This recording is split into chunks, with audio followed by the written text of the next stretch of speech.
All right, so this is going to be a late Gemini reading. I felt like it's just pointless for me to do this Sagittarius one if I'm not giving you part of the progression. So let me make sure stuff's lined up good. Uh, but I don't have no perfect beginnings or anything like that, so just bear with me. Uh, let's start now. Let's start with the sun and the moon conjoined in Gemini with Mercury. This is a very powerful placement right now. Mercury has had a rough spot for 6 months. I mean, he's been just through the gauntlet I keep talking about.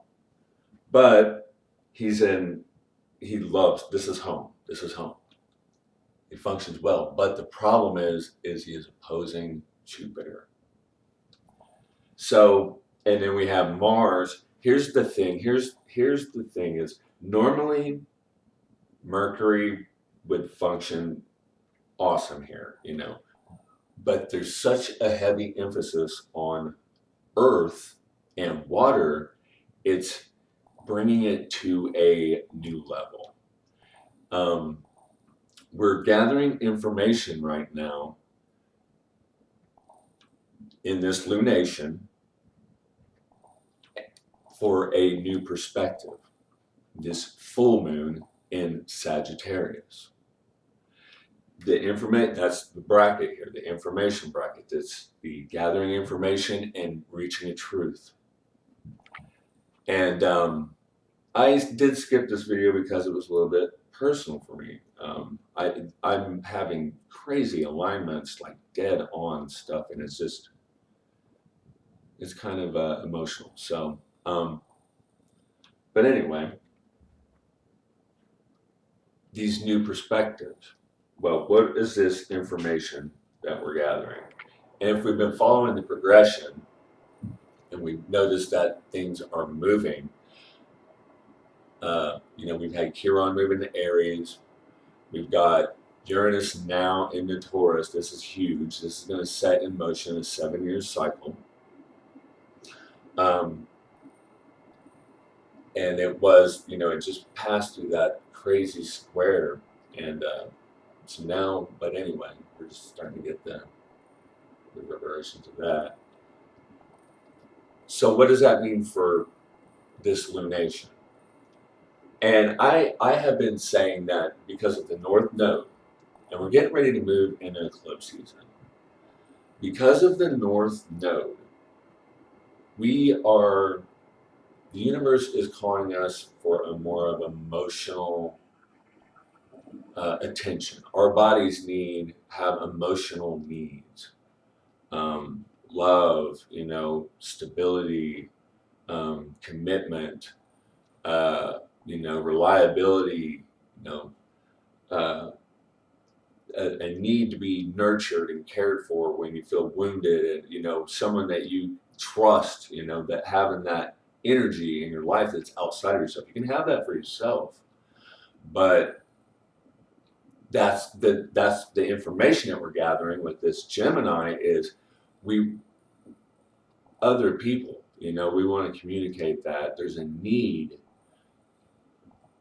for other people in our lives. We are very.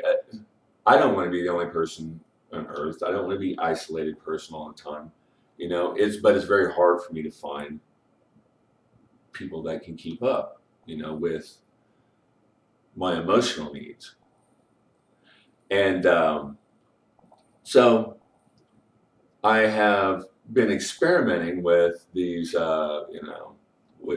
If you follow my progression of it was earlier this year with that new moon in Aquarius when we talked about dating apps and all that good stuff, and how we're moving toward this hive-minded society where it's free love again and all that stuff. Like I have come in, to experience open relationships, and it is changing my perspective on my needs, I guess. I'm a Pisces, and so this Cancer North Node is I want it on a physical level. You know, I want to feel it's more sexual based, intimacy based, touchy feely. I want to feel it, and you know, so there's a conflict because Geminis want to overthink everything, and what they do is they overthink themselves out of feeling good, and then they put themselves into a nervous situation. Or they're nervous, and it's, you know, that's another thing when Mercury is here and the moon is here, and you know, you got the sun here. It's people get nervous, the nerve problems, and people clam up. You're starting to get up over to Cancer here, where people like hole up and, you know, dive into the sensual, you know, overeating and Netflix, and, you know, sitting around with your PJs on, you know, getting fat kind of stuff. We're really right here in that mode. And especially with, well, and that's the thing is, Jupiter up here is retrograde. All that stuff is inwardly expanded. So we're gathering information about our emotional needs. And the thing about it is the other thing that, and we're coming into eclipse season. Cancer is a carnal sign. This sign is about sex. It's about intimacy. It's about romance. It's about love. It's about life. It really is. And we have to have it. You know, we have to have sexual energy is a very potent thing. Um, so, I mean, I'm not. It's like I'm trying to tell everybody just go have sex, but really, I kind of am. I really, this is kind of what I'm saying, is it's having sex with real people, not masturbating, and it's actually getting out there and meeting new people. And the reason I'm saying it's so sexual because we have this earth water thing going on with Uranus now in Taurus. Taurus is also another carnal sign. They want to feel, you know, there's nothing like having sex with a real person. I'm sorry, there's no, that you just can't touch that magic. And the water signs are on fire right now. It's the thing is with this North Node in Cancer, that's it's driving us our sexual needs through the roof. And the thing is that so okay, so what's going on with this new moon? This was an opportunity to kind of get over a mental stigma you may have had about your own personal sexuality or your concepts of love, like open relationships or, you know, bisexuality, gay lifestyle. Um, you know, this is a very extreme sign.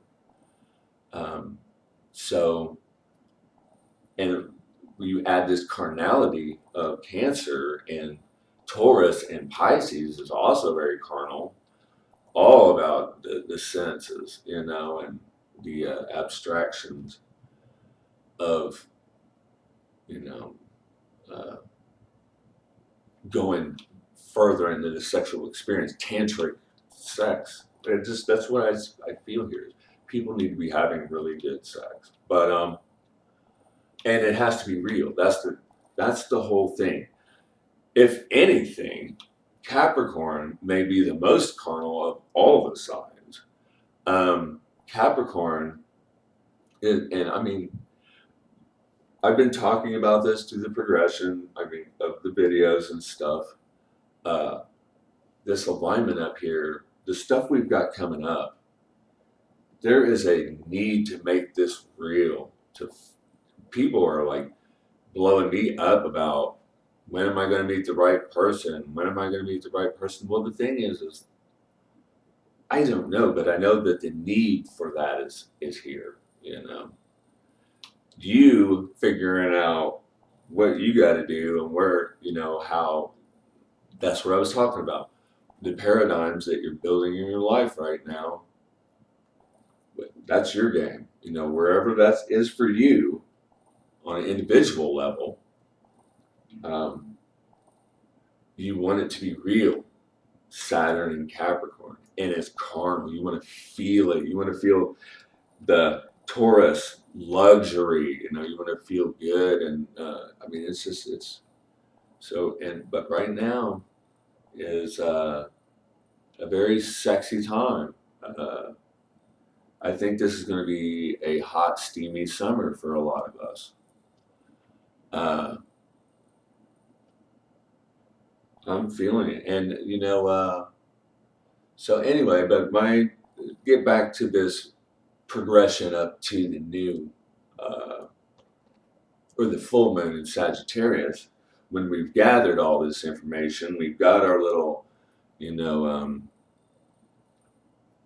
I just got to say it like it is. You got people around you that you know you're trying to have sex with or have intimate relationships with. You're plotting and planning. You know, you've got this Capricorn, uh, Pluto conjunction opposing this North Node. It wants it now. It wants to make it real. You got Mars here in Cancer. Um, you know, this is the phallic, the penis, but you know, the sign of the penis. It's in the womb. I mean, right here's uh, the need. But here's the thing, you know, with the sexuality is their sexuality is on a very broad spectrum. You know, from straight to gay or asexual. There's so many different sexual terms now that I don't even know. It's like you got to fill an app out to have sex with somebody. what what is going on with that? But anyway, uh, we're getting ready to move into eclipse season. I wanted to do this video just to kind of set up because I keep saying I'm going to do a collective reading, you know, and I think that was collective, but we've had other issues going on. You know, we've had this square between Neptune and Jupiter, and I've been talking about the spiritual warfare, you know, the that's going on, the political warfare. Another thing with this Gemini uh, thing is, I think everybody's sick of politics right now. That's one of the bad things about Sagittarius is that they push stuff overboard and they push their truths a little too hard sometimes. And this retrograde, it's all going back inward, and I think people are just kind of sick of it all. They would rather have the more uh, jovial side of Sagittarian energy present in their lives right now. We're all sick of politics, but unfortunately, that's not going away. Like I've spoken about my previous videos about this, um, this big structure, and all this fun stuff. My previous videos don't want to get into that, uh, but yeah, on the global stage, you know, you've got, and unfortunately, I've been calling the drums of war, and we just had some stuff go down. You're hearing all kind of stuff about foreign lands. The tanker blow up in um, the Gulf, and the Norwegian, or I guess it was Norwegian in Tokyo, or Japanese tankers got blown up. They're blaming Iran. We've got economic warfare with China. You know, I mean, crazy stuff going on. Uh, and I've been talking about false flags. When you're talking about that square, there's deceit. You know, this Piscean And that's the thing is the deceit and the lies will win, because unfortunately Neptune's going to beat out Sagittarius. This is a this planet will be in the sun for another 7 years, and Jupiter's going to be out of Sagittarius by the end of the year. So it's just not enough of a fact to cover up or to expose the truth of the lies. Uh, the lies are going to be so deep for so we got another 7 years of this craziness, but whatever. That's all my previous videos as well. But it's all coming to a head. We're coming to the other side of eclipse season. I've talked about my timestamps and all that good stuff. Let's start from the beginning.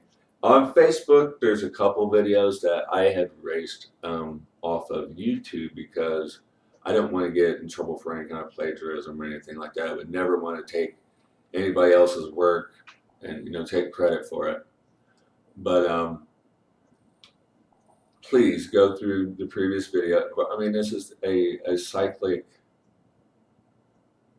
thing, so there's a story to be told. But this is good.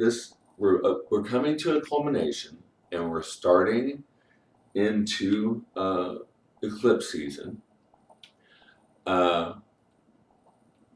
So what happens in the next 30 days? Like when the sun, let's say 45 days. And we don't have to get all technical with the numbers and everything.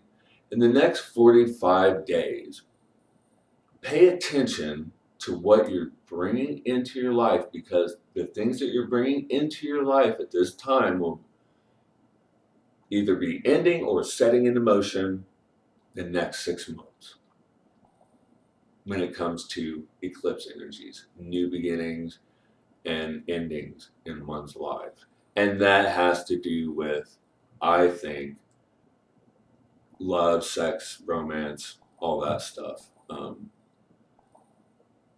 all levels.